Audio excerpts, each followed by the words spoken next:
আমরা পড়বো হচ্ছে গতিশক্তি। ঠিক আছে, গতিশক্তির পরিমাপটা একটু পড়বো।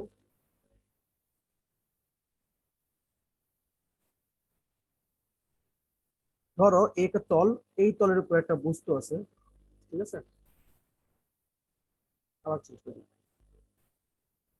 আমি ধরে নিচ্ছি এই বস্তুটা স্থির না, স্থির হতেও পারে না হতে পারে, ধরে নিচ্ছি স্থির না। তাহলে এই যে এই বস্তুটা ইউ আদি বেগে চলতেছে ধরো। ঠিক আছে, ইউ আদি বেগে চলতেছে, মানে এটা সমবেগে, ইউ সমবেগী মনে করো চলতেছিল। হঠাৎ করে এটার, এই বস্তুটাকে একটা বল প্রয়োগ করা হলো, এই বরাবর একটা বল প্রয়োগ করা হলো। এই বলের মান হচ্ছে এফ, কারণ আমরা একটা এফ বল প্রয়োগ করলাম। ঠিক আছে, বল প্রয়োগ করার ফলে বস্তুটার কি হবে, বেগের পরিবর্তন হবে। ঠিক আছে, এই বস্তুটা কিছুক্ষণ পরে এখান থেকে এস দূরত্ব পার হইলো বল প্রয়োগের ফলে। এই এস দূরত্ব পার হয়ে, যে সাপোজ এটা ছিল এ পয়েন্ট, এ পয়েন্ট থেকে মনে করো বি পয়েন্টে আসবে। আমি বি পয়েন্ট একটা নিচ্ছি।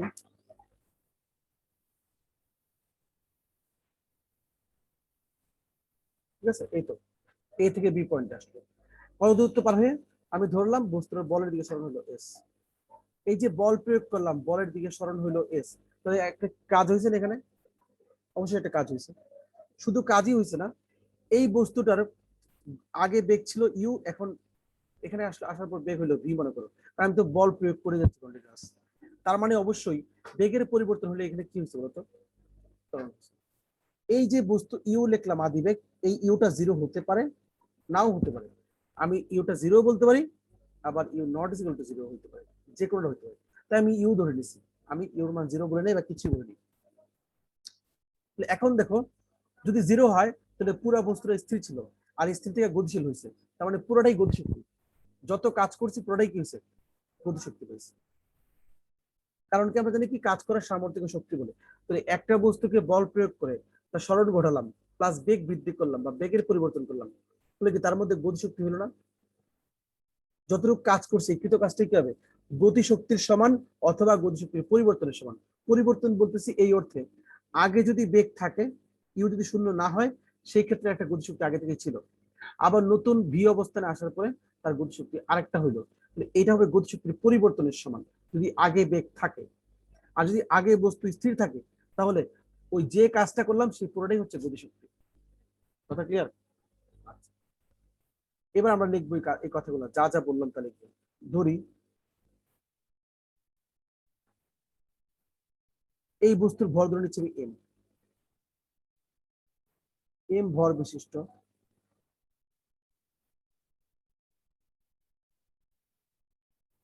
কোন বস্তুর উপর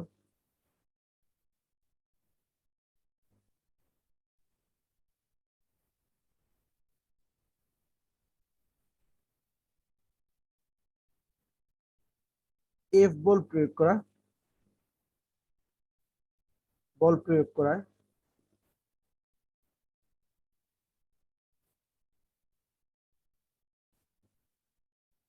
বস্তুটির সরণ হয় এস, সরণ হলো এস।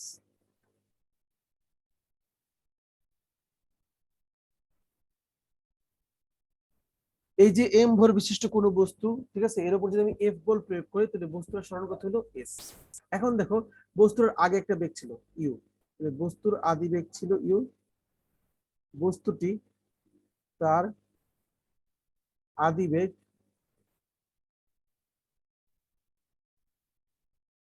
ইউ থেকে, এখানে ত্বরণ হয়েছে যেহেতু বল প্রয়োগ করছে, এ সমত্বরণ, ইউ থেকে এ সমত্বরণে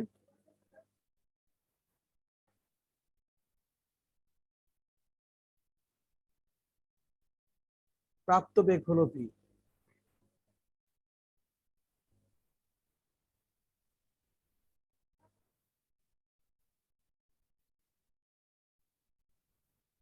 আশা করি এটুকু ক্লিয়ার। এটুকু বুঝতে কার কোনো সমস্যা আছে?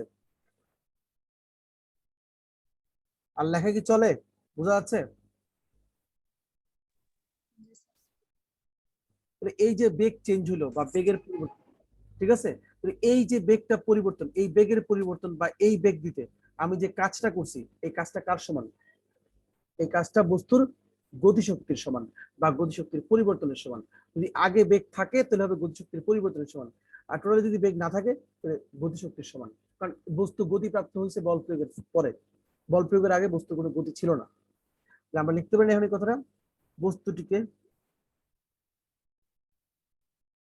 বস্তুটিকে এই বেগে নিতে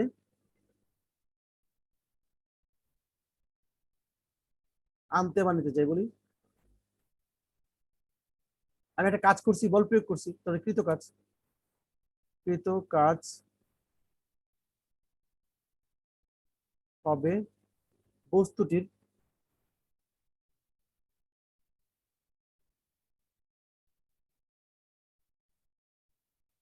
গতিশক্তির,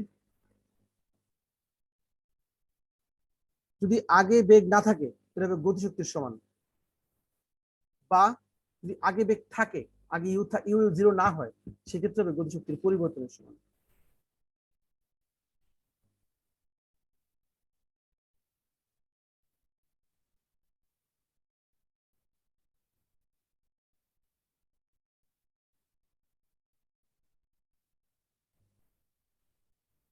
এখন আমি লিখতে পারি এখান থেকে, এই যে এই কথার মানে আমরা কি বুঝি, গতিশক্তি ইকুয়াল টু কৃত কাজ, তাই বুঝি না?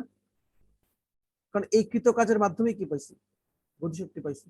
তার মানে নিশ্চয়ই লিখতে পারি যে সুতরাং গতিশক্তি ইকুয়াল টু হচ্ছে কৃত কাজ।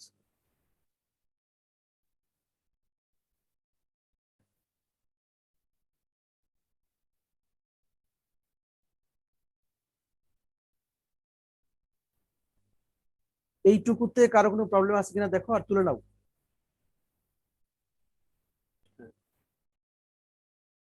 গতিশক্তিকে যদি আমরা ইকে দ্বারা প্রকাশ করি তাহলে কি আসে, এখানে আসে ইকে। কেন ইকে দ্বারা প্রকাশ করবো? ই ফর এনার্জি আর কে দিয়ে কাইনেটিক, তাহলে ইকে হচ্ছে কাইনেটিক এনার্জি, এটা হচ্ছে সাবস্ক্রিপ্ট হিসেবে দিলাম এটা ইকে। আর এই কৃত কাজ কি, কৃত কাজ মানে কি বলতো, বস্তুর উপর বল প্রয়োগ করছে, বস্তু স্মরণ করছে। তুয়া বলতো কি হবে কৃত কাজটা? হ্যালো, বলতে হবে, সমস্যা। স্যার কোয়েশ্চেনটা একটু আরেকবার বলবেন? এই যে আমি লিখলাম গতিশক্তি ইকে, আর এই যে গতিশক্তি ইয়ে করতে গিয়ে কি করলো, কাজ করতে হলো, তাহলে কৃত কাজটা হচ্ছে গতিশক্তির সমান। তাহলে কৃত কাজটা কত হবে, এখান থেকে কৃত কাজের ইয়েটা কি হবে বলো? এই বস্তুটাকে বল প্রয়োগ করলাম, স্মরণ ঘটলো, বেগ প্রাপ্ত হইলো, তাহলে এই যে গতিশক্তি, তার মানে কি, তার মধ্যে গতিশক্তি সঞ্চার হইলো। এই গতিশক্তিটা কার সমান, কৃত কাজের সমান না? তাহলে কৃত কাজটা কি, গতিশক্তি তো ইকে দ্বারা প্রকাশ করলাম, কৃত কাজকে আমি কি লিখতে পারি?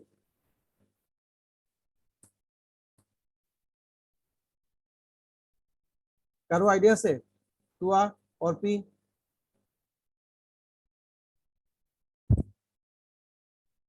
বুঝছি?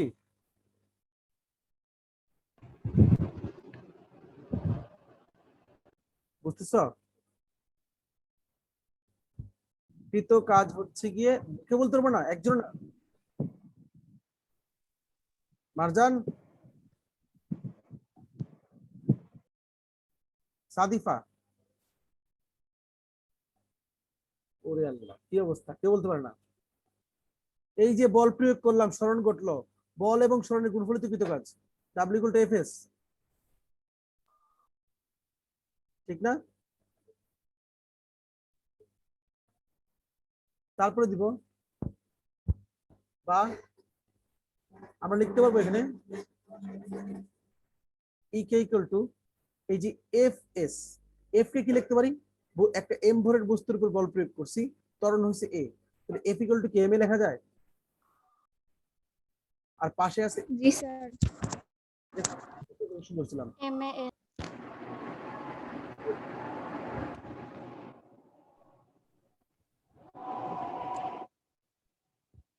এটাকে আমরা এক নাম্বার সমীকরণ দিতে পারি।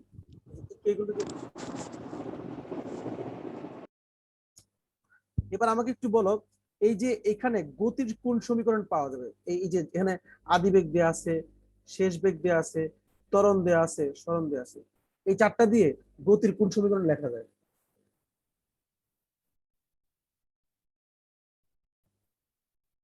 কোনো আইডিয়া? আদি বেগ দেওয়া আছে, দেখো কি শেষ বেগ দেওয়া আছে। গতির কোন সমীকরণ হয় এই চ্যাপ্টার? যে v square is equal u square Use- plus 2as এই তো বুঝতে পারছো।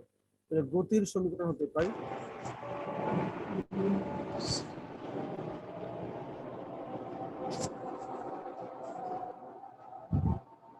হতে পাই পাই পাই হচ্ছে v square equal to v square is equal u square plus 2as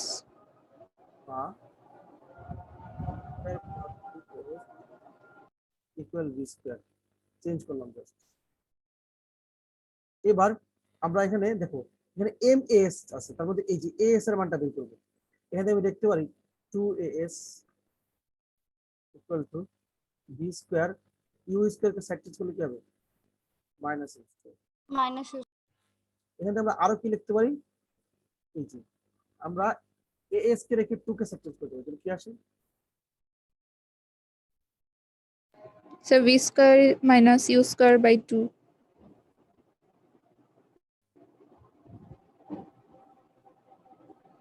এখানে আমরা 2 নম্বর সমীকরণ লিখব।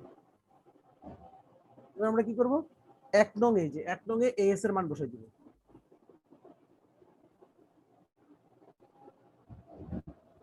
বা 2 নং এর সাহায্য হতে পারে, যাই লিখি।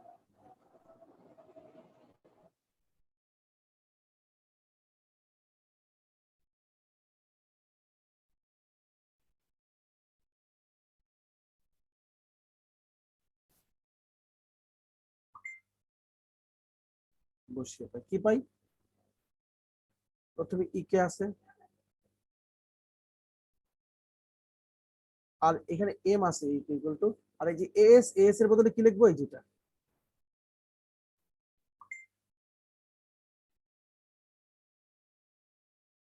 V square minus u square by 2।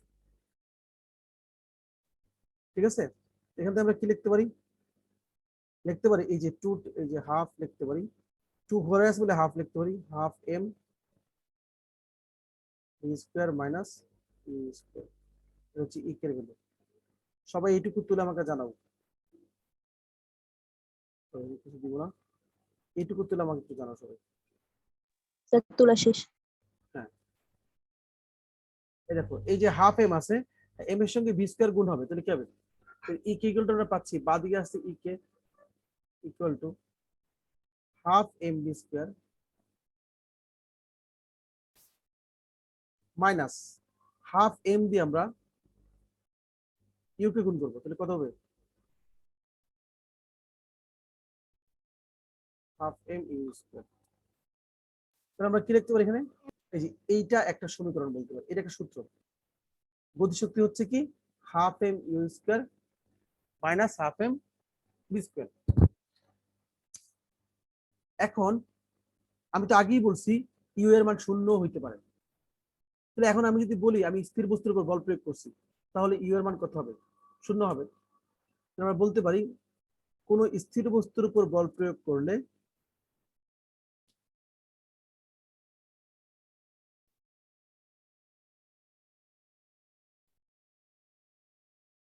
কোন স্থির বস্তুর উপর বল প্রয়োগ করলে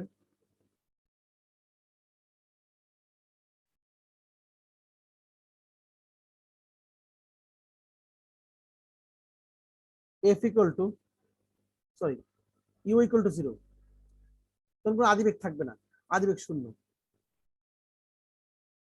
কারণ বস্তু স্থির থাকলে আদিবেগ কি হয়? শূন্য হয়, স্থির বস্তু বলছি। তখন গতিশক্তি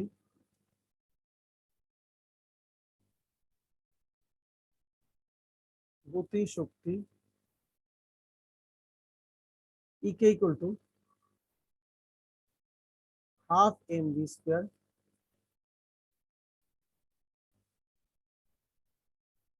মাইনাস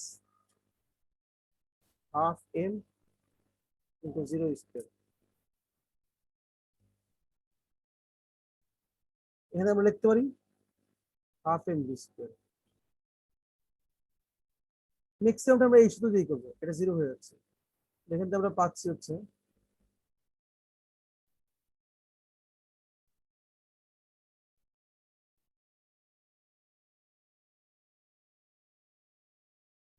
এটা হচ্ছে লাস্টেরটাকে আমরা রাশিমালা বলে থাকি। দেখো তো এতটুকু বুঝছো কিনা, কোনো সমস্যা আছে কিনা তুমি?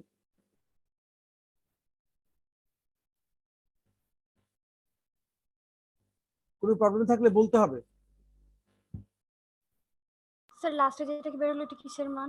এটা হচ্ছে গতিশক্তির রাশিমালা বা গতিশক্তির সূত্র। গতিশক্তি E K equal to half M square. কারণ ইকেটা কি বলতো? গতিশক্তি। এই যে পাশে লিখে রাখছি গতিশক্তি, ঠিক আছে?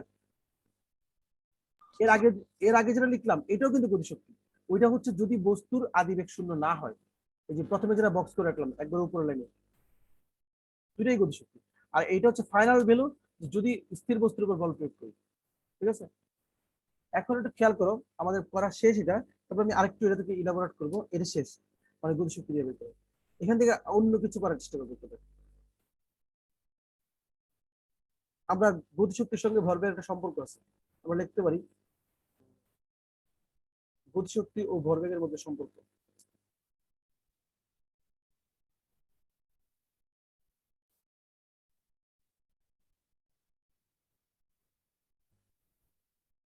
মধ্যে সম্পর্ক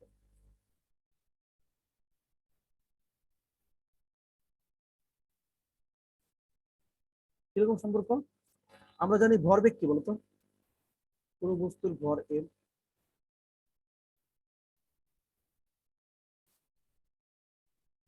ভর এম এবং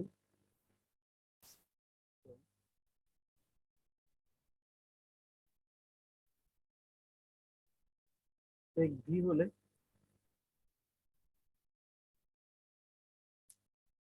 ভরবেগ কত হবে? 2f দিচ্ছি।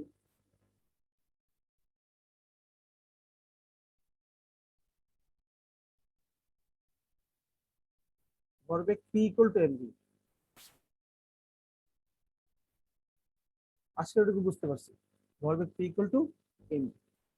এবার আমরা গতিশক্তি কি জানি, যে একটু আগে সূত্র দেখলাম এটা, এবং গতিশক্তি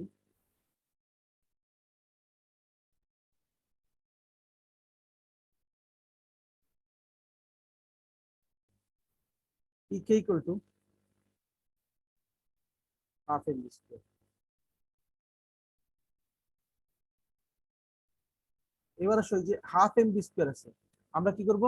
এই যে টু কে হরে নিব আর এম ভি স্কয়ার কে লবে নিব। এর একটা কাজ করবো আমরা, এম ভি স্কয়ার না লিখে আমরা লিখবো এম স্কয়ার ভি স্কয়ার। তাহলে বলতো আমি কি করছি? লবে একটা এম দ্বারা গুণ করছি না?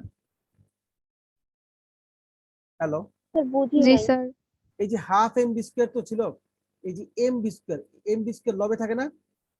আমি এম ভি স্কয়ার না লিখে কি করছি? এম স্কয়ার ভি স্কয়ার করছি। যদি কারো প্রবলেম থাকে আমি একটা কাজ করে এটাকে মুছে দিচ্ছি, এম ভি স্কয়ার রাখলাম। এই এখন তো বুঝতে পারছো? জি স্যার। একটা কাজ করি, হরে এবং লবে এম দ্বারা গুণ করি, তাহলে কি আসে বলতো?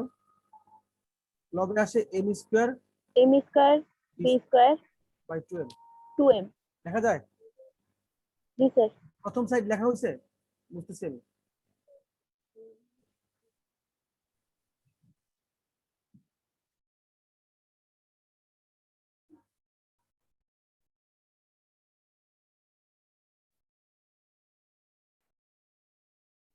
এবার আমরা কি করবো এখানে দেখো, এই যে এম স্কয়ার ভি স্কয়ার আছে, এটাকে আমরা লিখবো হচ্ছে এম ভি হোল স্কয়ার,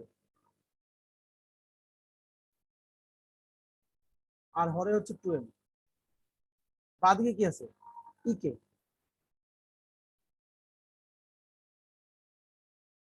এই যে এম ভি হোল স্কয়ার, এটাকে কি লিখতে পারি দেখো তো? এই যে ভরবেগ না, ভরবেগ p equal to m v. আমি কি লিখতে পারি? P square divide 2m। এটা কোনো সমস্যা যেটা বের করলাম এখন এটাতে?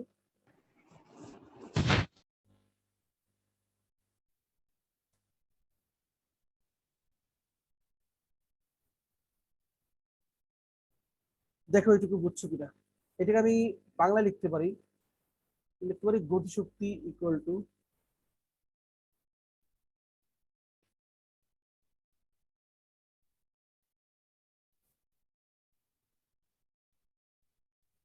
গতিশক্তি ইকুয়াল টু